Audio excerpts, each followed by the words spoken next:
Hi, everybody. I am Richard, and I'm a member of the All Souls Unitarian Universalist Forum Committee. Welcome to the All Souls Forum. Our mission is to provide a platform for the discussion of significant issues, especially those affecting ethical values in our contemporary world, and to promote critical thinking. In the time of COVID-19, we will be meeting online every Sunday at 10 a.m. until we can resume in-person services. We recognize the limitation of the Zoom platform. However, we are confident that we can provide quality programs. Today, it is my privilege to introduce Lynn Barnett, who is a clinical social worker that specializes in gender issues. She will be talking about the issue of trans and non-binary issues. When we are done, Lynn will do a short break, and I will do a short break, excuse me. We'll take up the collection, and then we'll move into our structured question and answer session. With that, Lynn, please take it away. Hi.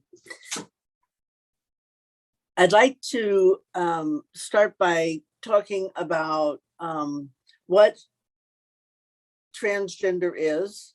I recognize that many of you know what transgender is, what being transgender is, or the concept of transgender and non-binary is, but I feel like there are folks out there who don't know some of the terminology, and in any situation, it would be a really good idea to understand the terminology that's being used.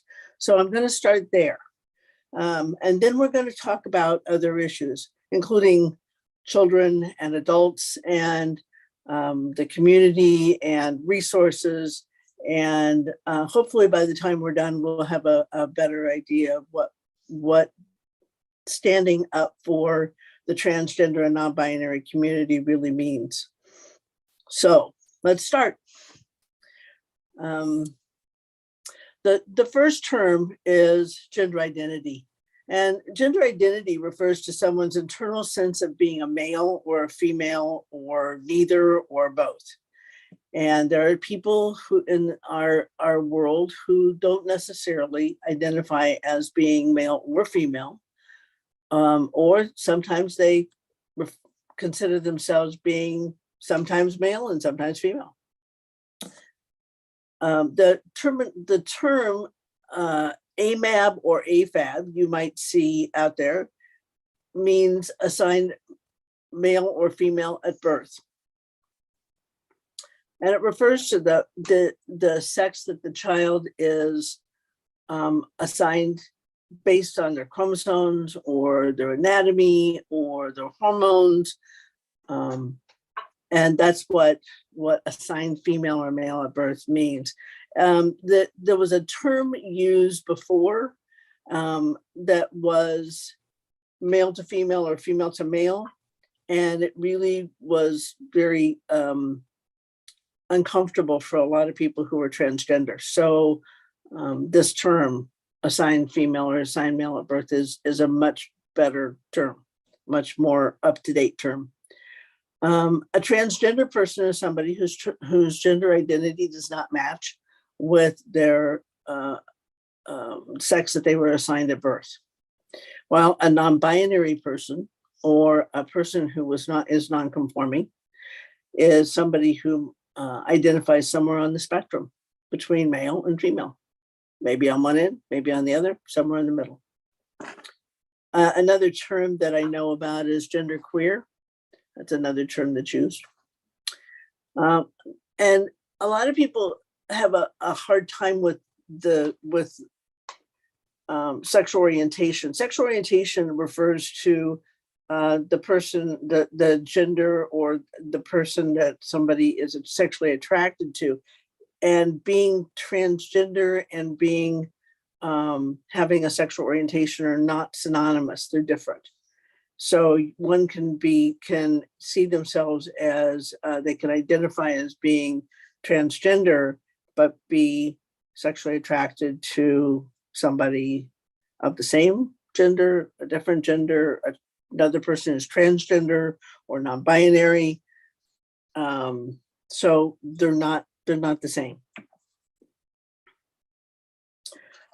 Gender dysphoria refers to a term that means that a person's body and their how they think of themselves don't match. And when I first started working with transgender clients, I really had to understand that concept.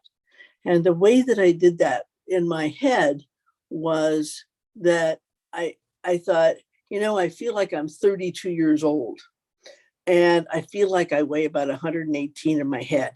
That's my visual image of myself. But when I look in the mirror, I see somebody who's 66, a little bit wrinkled, and not 118 pounds. And that term is actually called body dysmorphia, but that body dysphoria, it is a more serious, it's a more stressful issue, because if I had body dysphoria, I would look in the mirror and I would think I'm a boy, but I see the body of a girl. And that can be very disturbing, and it can lead to depression and anxiety. It can lead to suicidal ideation. It's not a mental illness, but it is a mental issue that needs to be dealt with. And body dysphoria is diagnosed in the Diagnostic and Statistical Manual, and it's used by professionals and insurance companies, but it's not a mental illness. But it is a diagnosis.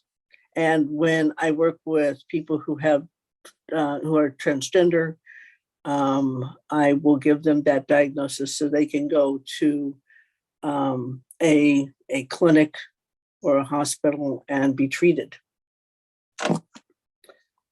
So, as a therapist, I work with families who are from the ages of 3 on up. And the families that come to see me, they come to me often very distressed, because their child has come to them and told them that they are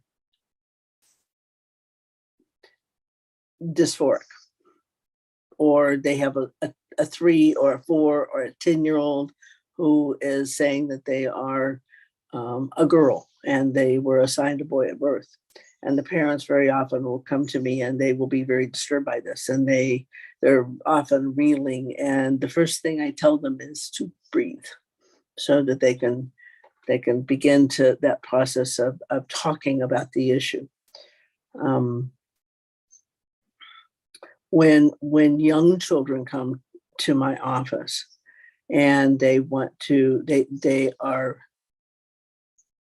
telling me that they're transgender, that they see themselves as a gender that they were not assigned at birth,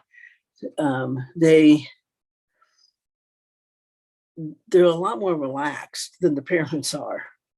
The parents don't quite know what to do, and they have to, they're dealing with all the societal stuff, and the child is simply being who they are. So one of the questions that the parents will often ask me is this a phase? Will this go away?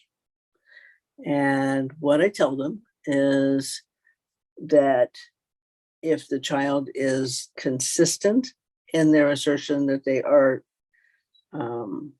the gender were not assigned at birth, if they're insistent that their parents call them by another pronoun and another name, and if they're persistent, then it's not a phase. And at that point, it's time to sit down and talk and put together a plan on how that needs to happen. And the first thing I suggest is that they begin the process of socially transitioning. And they socially transition within the home first.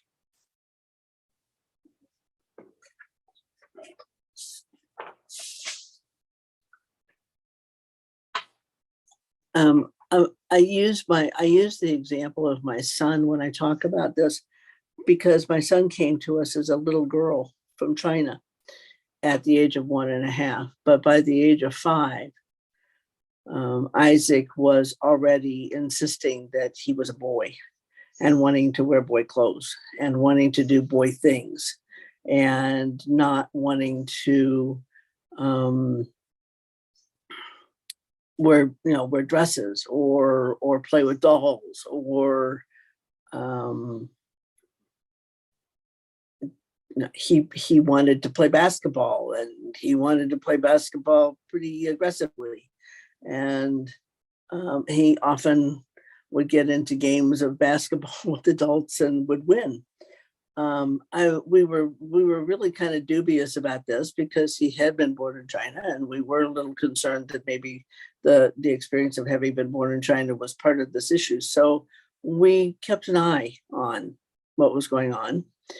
By the age of about 7 or 8, he was continuing to be insistent and consistent, and he wanted to socially transition at that point. He wanted to wear all boy clothes, and he still wanted to wear boy clothes into his early adolescence. He was very disturbed by the fact that he was going through puberty as a girl. That was very concerning for him. And he really wanted to hide that. So I noticed that there were a lot more big sweatshirts and a lot more oversized clothing. And there was a slump to his shoulder so that those parts of his body didn't show. Now, keep in mind that this was 2010, 2011, and not as many kids were coming out. And so we continued to watch. At that time, I was working with a lot of children who were in foster care and children who were adopted, and I was working with kids who were on a panel talking about being LGBT and on a panel, and at that time, Isaac came to me and said, "I'm done. I can't do it. I'm transgender." So that was when we said, "Okay, it's time." So insistent, consistent, persistent, and that's how you know. So one of the things that I hear a lot with my families is, can we change them back? And that's really concerning for me, because trying to change a child back to, or trying to change their gender identity by the use of denial or punishment or conversion therapy is dangerous, and it can permanently damage a child and or an adolescent's mental health. It's been condemned by the association, the American Psychiatric Association, the American Psychological Association, the pediatric associations, and many other organizations, and can actually lead to suicidal ideation and hospitalization. It's best to be supportive, to allow the child or the adolescent time to explore their gender and to sort it out. And that's where I often tell parents, breathe. They'll get it figured out. They'll get it worked out.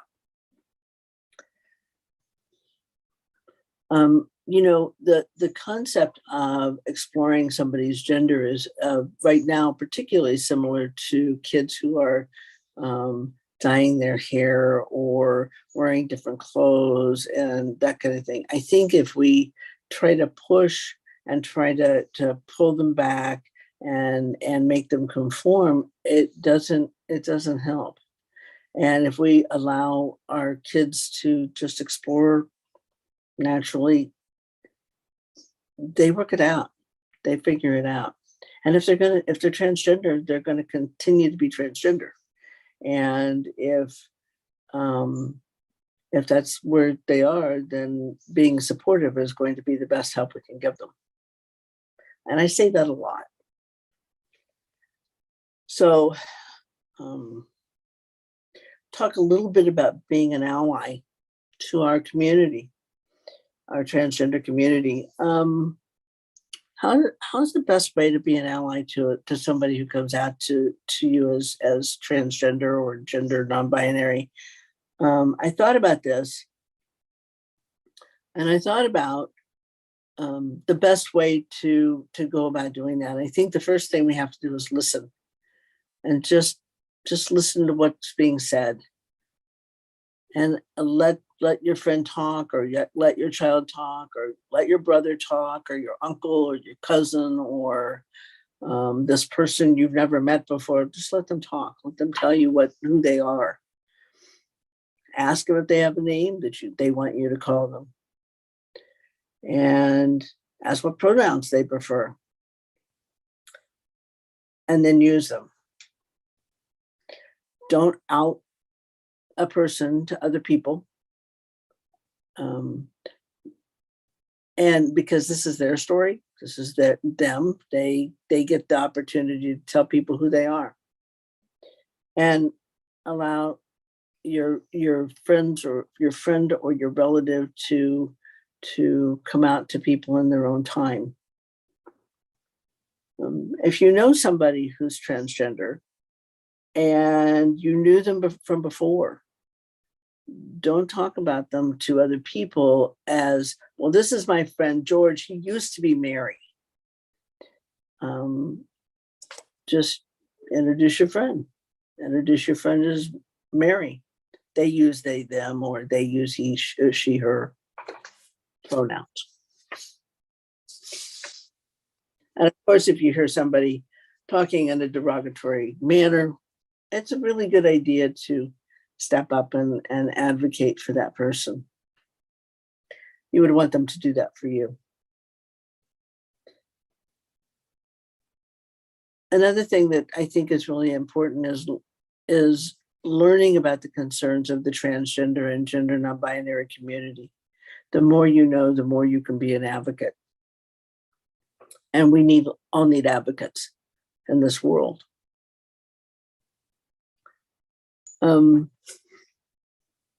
Talking about respectful terminology. I've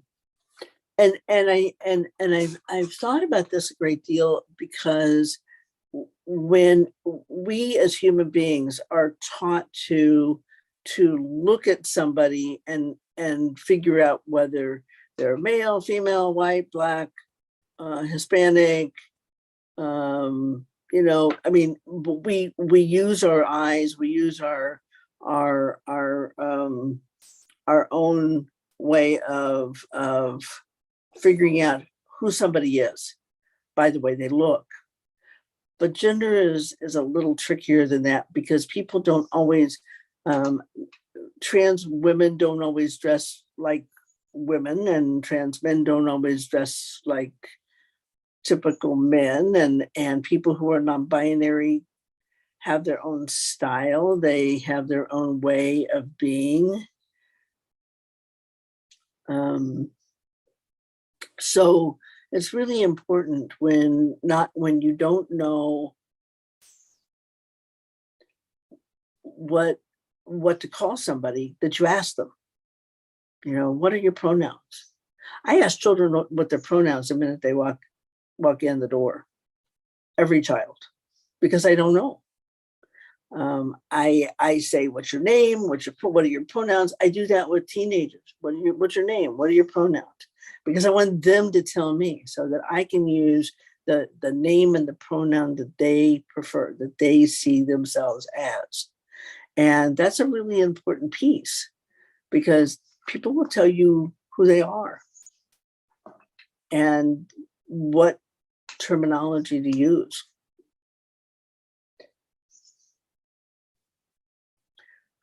Don't use wrong pronouns intentionally. Or if you catch somebody doing that, correct them, because it's a sign that you don't respect them, and we want to respect other people. There's a term called dead naming, and a lot of my teenagers use this term, dead naming. So I want to talk about it in a minute, because it means calling somebody by their given name or their birth name or their old name. And it's a sign of disrespect. And children, I will tell you, children and teens and adolescents, every single one of them rail against that. They're very disturbed when somebody dead names them. So, and it's a sign of very disrespectful behavior, very much like using any other terminology that shows disrespect to Black people or to Jews or to any group of people. Don't dead name somebody. Use the word that, the name that they've given you. Use that name. And if you slip up, it's okay. Just say, I'm sorry. Parents have a tendency to accidentally misgender or misname their children. And I must say that whenever I've been in a position to call my son by his original name, I will misgender him the rest of the day. So I always call him Isaac. I always call him by he, him. I don't go back in time and say, well, when Isaac was, because it messes up my pronouns every time. And I suggest to parents that they do that as well, that they call the child the name that they've been given and use that no matter how old a child they're talking about in the past, because it helps them to remember.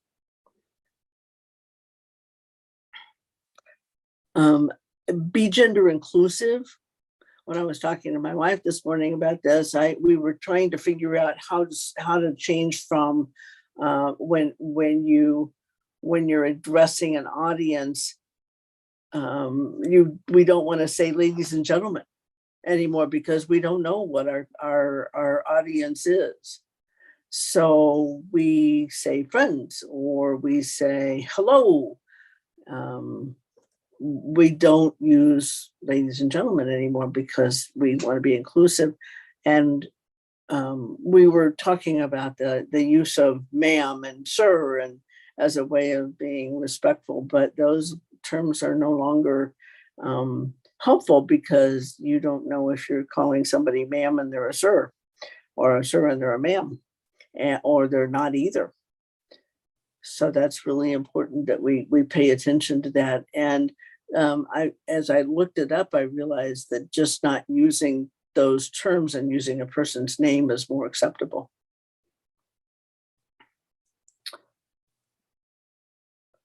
So I've heard the term a lot. I hear the term a lot from parents in particular. This is this person's trend. This is a transgender. People are people, so they're not a transgender any more than they would be a Black or they would be a white. They are a transgender person or a non-binary person. They're not a trans, they're a trans person. And we want to use that language because we want to be inclusive of all of us. So we might use the term friend.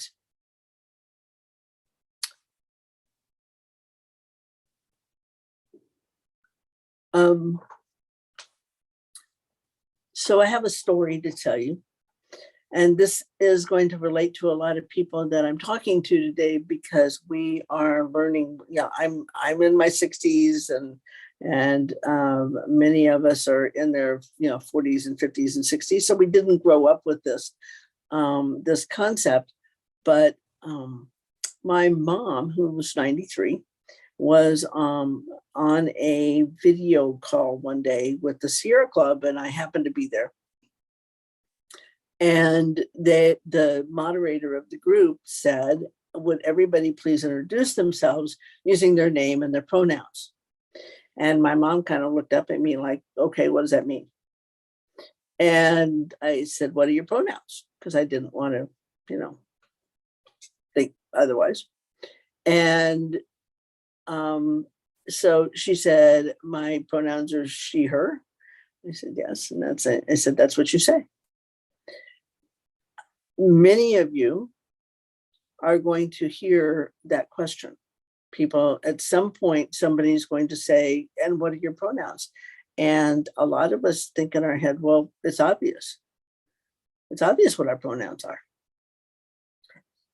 But it really isn't. And by being respectful, they are asking you to tell them who you are. So I think that's really important, and Mom was able to do that, and has noticed recently that people are using their pronouns at the end of at the end of their lines. Like it would be Lynn Barnett, LMSW, or LCSW, she, her.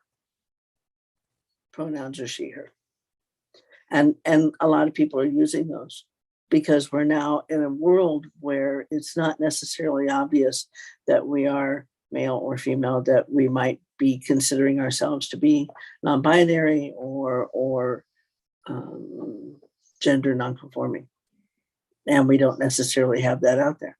So, and I actually skipped over this, that there is a pronoun out there that a lot of people are a little bit uncomfortable with, and that is them, they. And zer, which is spelled Z-I or Z-E, and then zer, which is Z-U-R. It is another derivation of them, they. There are lots of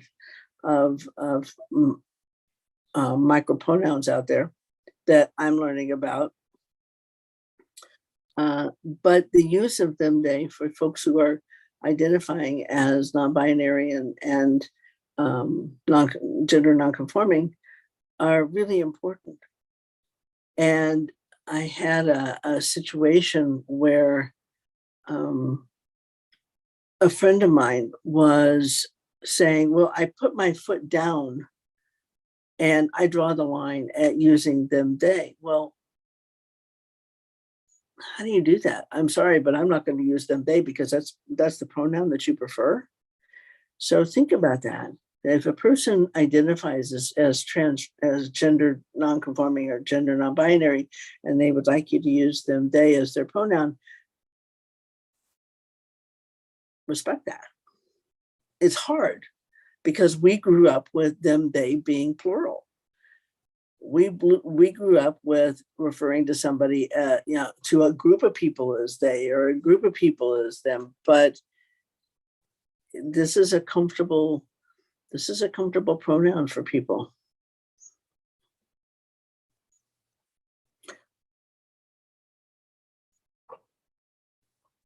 So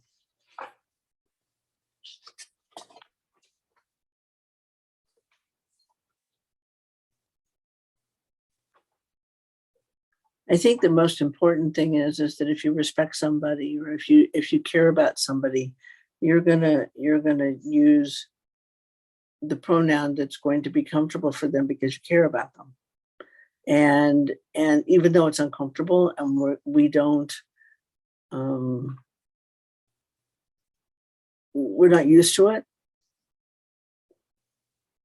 it's a sign that we care, and that's really important.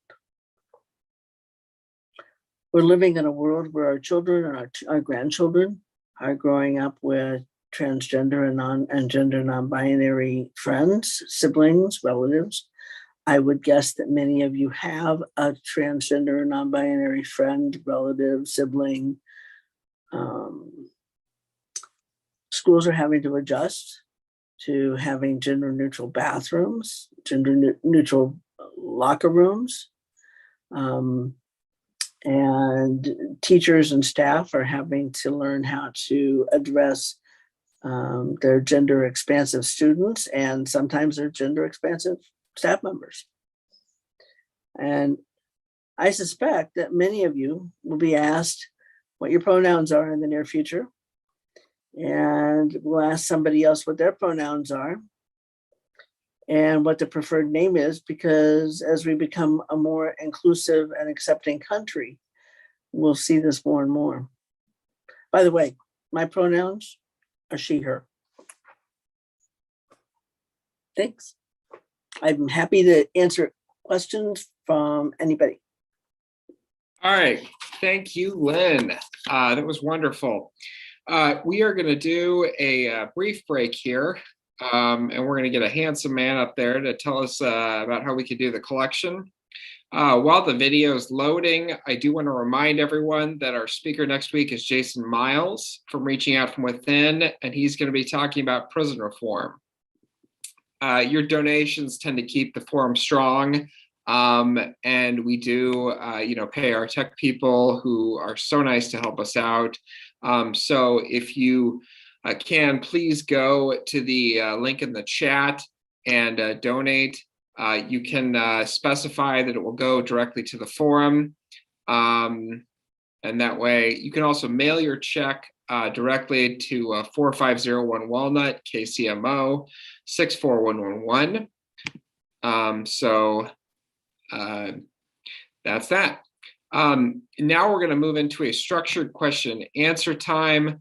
If you have a question, please raise your hand by clicking on reactions, which is the little smiley face down on the bottom, and then clicking on raise hand. I'm going to do it real quick. It'll look like that. And then I'll know to call on you. If you're on your phone, I believe it's *9.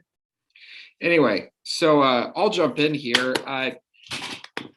With conversion therapy, does the ban that the city of Kansas City passed include gender identity, or is it just for sexual orientation?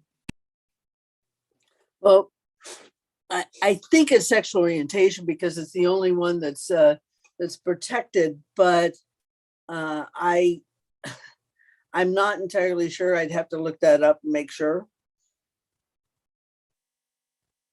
Thank you. Does anyone else have anything? Carol Fields, you're up. Yeah, that's an interesting one. I hadn't thought about that. And then Prairie Village, I think, just passed. And wait a minute now, I'm getting my memory's so bad. All the new things that are coming out on all of our little villages in Kansas.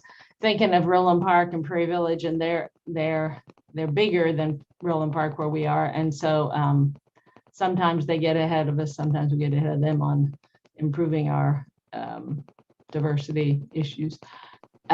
So that's, yeah, so there has to be a lot of different language to cover, or because of federal law, there's really only one thing that usually goes into local legislation about therapy. Is there a question in there? Well, Carol? yeah, so you had that question about Kansas City's ordinance. So I'm trying to figure out how typical that is and whether that's going to be what's going on the Kansas side too. So I do know that, because I know that sexual orientation is protected in Missouri. It's actually not protected in Kansas as far as I know, but it's protected in Missouri. Gender identity is not protected in here in the two-state area. It's only actually protected in a few states, but I don't know how that works with conversion therapy. I know that there are some conversion therapy places in this two-state area. They worry me a lot. Our hospitals right now are full of children who are dealing with unsupportive family or an unsupportive foster families, and we don't need any more kids out there who are dealing with conversion of any kind. I have to look again at the Roland Park ordinance in terms of discrimination, and ours is better than the state. So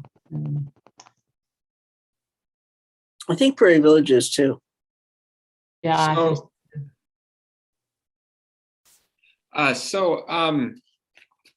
Do you feel that part of the reason why we're seeing more acceptance of trans people amongst younger people has something to do with positive trans images in the media, like maybe Caitlyn Jenner or something in the entertainment media? Well, I think that they're seeing a lot more. I actually think that a lot more kids are coming out or are feeling more comfortable about coming out because of the internet. because, it's not just our city. It's throughout the country. And when I ask kids now, how did you how did you figure out that you were transgender? They almost always tell me that they were on the internet and that they saw this guy or that guy. YouTube is full of transgender people talking about their process. So when a child or a youth, adolescent is questioning their gender, they get on the internet and they'll go and they YouTube transgender males or transgender females, and there's a lot of information out there. There are a lot of people out there who are doing it.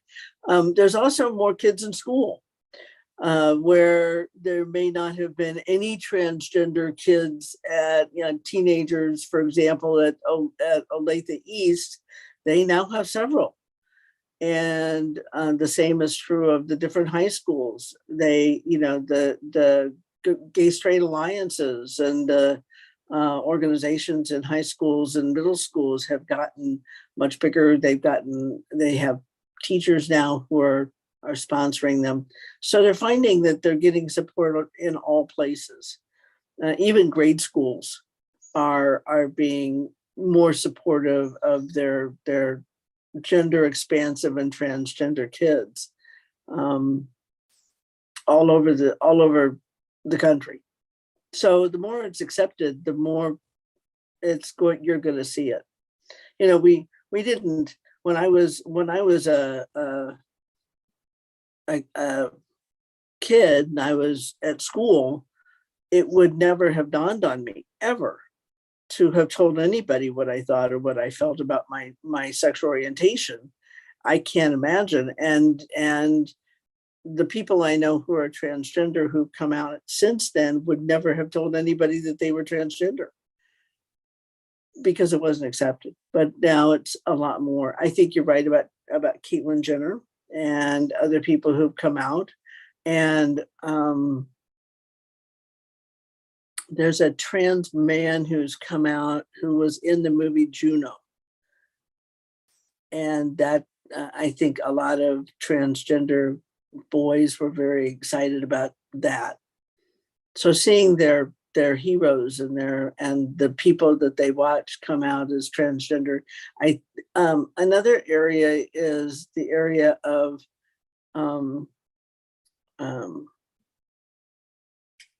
I have to think here, manga, anime. And there are a lot of transgender characters on anime. And a lot of teenagers see anime. And so I get a lot of answers like that as well. Renee, go ahead. Hi, I have a question about introducing a friend who may have come out to you, but maybe not to other people in the group, even if other people in the group already know them. How do you respect their current choice of pronouns without accidentally outing them to people who they may not be comfortable having that knowledge? Ask them. How would you? And that was my answer to myself as well, if you have that conversation ahead of time. But if you're just walking down the street and you pass someone, what then? Ask them. If you're walking down the street with a friend, greet them like you would have greeted them before. I think that it's always a good idea if you have a friend before you meet them with other people to ask them what they prefer. If you're not sure, don't use a pronoun at all. Just stay away from the pronouns, because if you use, this is my friend, and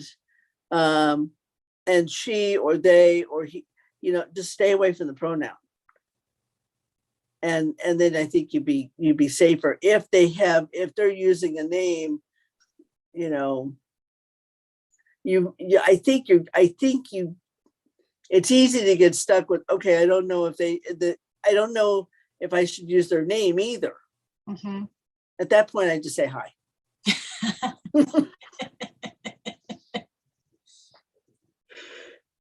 I think it's easy to become overly careful, and overly cautious. And I think sometimes we just have to, it was funny. I didn't want, for a really long time, I was really uncomfortable with changing pronouns with my son, and I didn't use pronouns for about 2 years. I called Isaac, or SB, or whatever they were at the time. And I didn't use pronouns at all because I didn't know what to do. So one of the things I didn't touch on is the process or the clinics in Kansas City. There are several clinics in Kansas City that work with transgender and gender non-binary people. And so I want to kind of talk a little bit about that. Can I do that now? Can I do that here? Yeah, it's fine. Okay. KU Med has one of the best. They in my mind, they're one of the best clinics in the country. They have a wonderful gender clinic.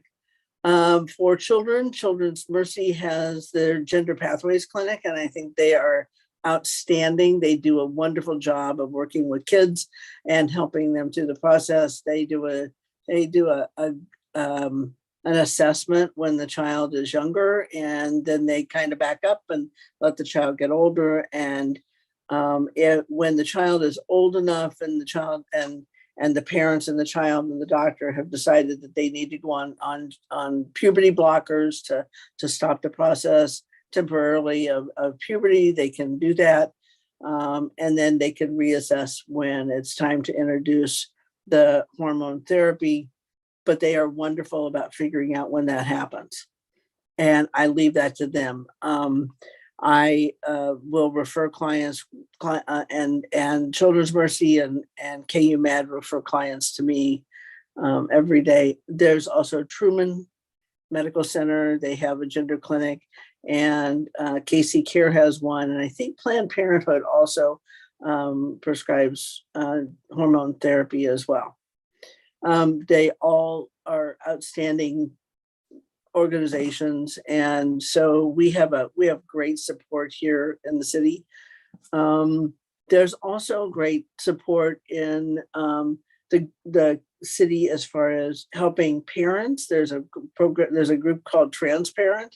There are several groups that work with teenagers and adolescents. There's an organization called Transitions. I think there's Equal. There's Passages. Passages is a very old organization. There are organizations that support families who are transgender. And there are, I actually was on the board of Passages several years ago. So there's a lot of organizations. I do a group for children. I probably do one of the only groups for children in the city, young children. I do a group for teenagers, and they are wonderful. It's my favorite day of the week is my teenager and my kid groups. So we have lots of support in Kansas City. We have lots of people who care a great deal. And I think that that's really important to be an inclusive city, to lend support to our families who are learning how to parent children who are gender variant. Okay, on to another question. So do you feel with the coming out and the images in the media and stuff that it sort of has a snowball effect? Like, it's safer for more people to come out, so they come out, and then it becomes an even better environment because they've come out to their friends and relatives. And then it's safer for more people to come out, and just kind of, has that snowball thing. I think that that's true. I think it's safer. I think it's easier. I think people are more comfortable coming out to and being who they are, being their authentic self. I think we're finding more and more children and teenagers who are accepting themselves as non-binary. And I think that that's an important piece too. I think, I grew up feeling kind of androgynous at most of my life, and it would, and I don't necessarily think of myself as gender nonconforming, although my teenage group has told me that they think I am. But I don't see that, but it would have been nice for, to have been able to have that. And I think kids are able to feel more comfortable with wherever they are because their friends are. And they've got, most of the kids that I work with have friends who are transgender or gender non-binary, and they're very accepting. They're very accepting of one another. There's less bullying because of this too. I see a lot less bullying. And when there is bullying, for example, Lee Summit High School, where a child was bullied and the friends got together and said, no, I don't think so.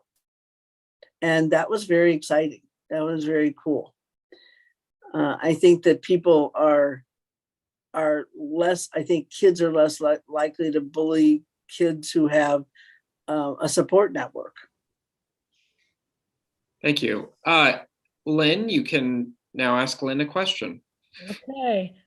I am Gina. I'm Lynn's wife.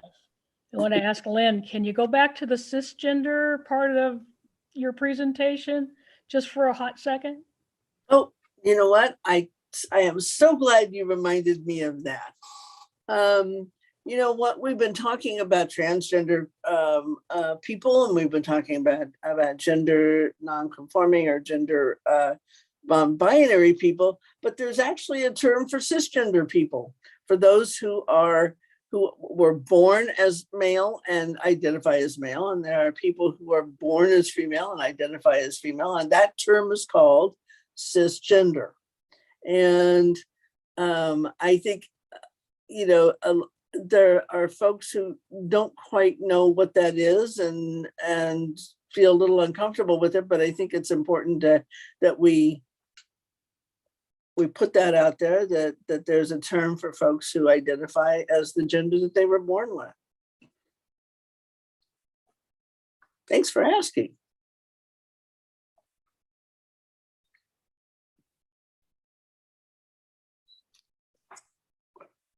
I have a quick question about terminology.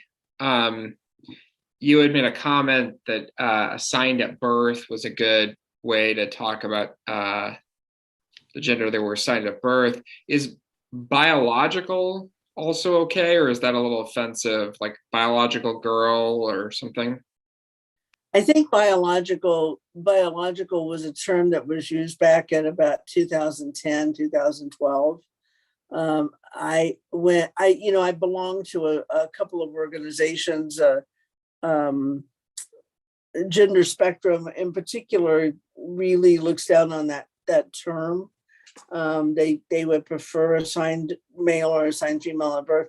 And that's, I think that's also very inclusive of people who are intersex. And people who are intersex have the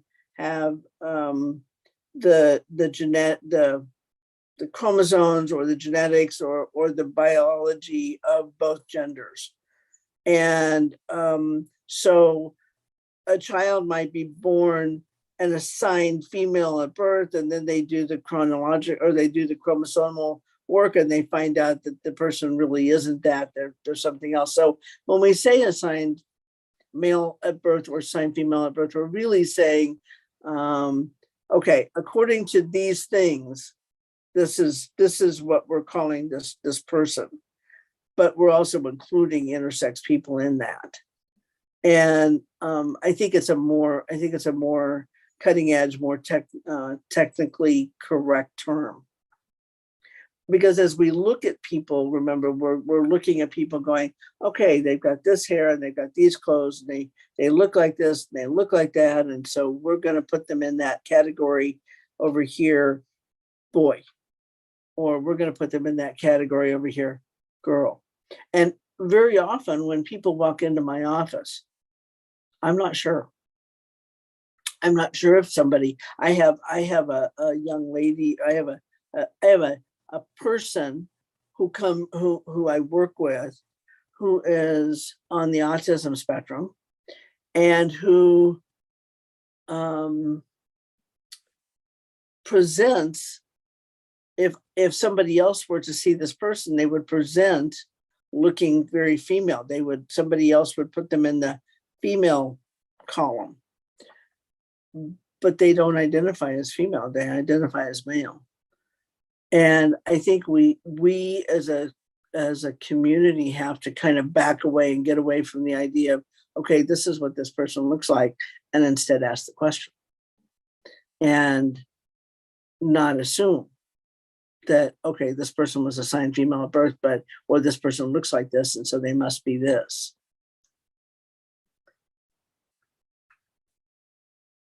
That's another thing I think I probably ought to mention is that there seems to be a very strong correlation between people who are on the autism spectrum and people who are also gender expansive or non-binary or transgender. And they're not quite sure why that is, but I really do believe that it's because gender doesn't mean quite the same to somebody who is on the autism spectrum. And so there'll be more research out about that. But there seem to be more people who are on the autism spectrum that are identifying as transgender or gender non-binary. I do want to remind everyone, in case you're getting off, that next week our speaker will be Jason Miles, and he will be talking about the topic of prison reform. Please join via the same link just before 10 a.m., although I am sure, as we are all Unitarians, most people will log on 5 or 10 minutes after. All right.